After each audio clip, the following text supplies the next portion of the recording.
Morning, Jason, Southern Star Roofing, here in Mauldin, South Carolina today on a leak call. Customer has got a pretty extensive leak in the bathroom, already losing some drywall and plaster from the ceiling.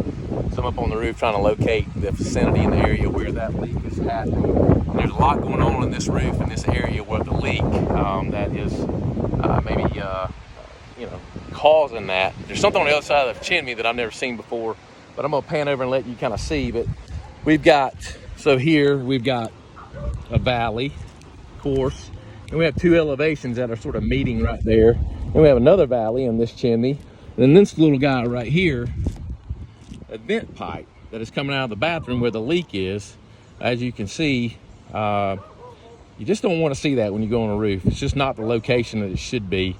It's kind of a poor design there, and 100% know that that's kind of what is causing that leak. So we're gonna have to kind of pull that up and really discover what's going on, maybe even have to relocate that boot vent. But anyway, just wanted to let you see that. I'm Jason, Southern Star Roofing, southernstarroofing.com. Remember us for all your roofing needs. Charlotte, North Carolina, Asheville, North Carolina, and Greenville, South Carolina.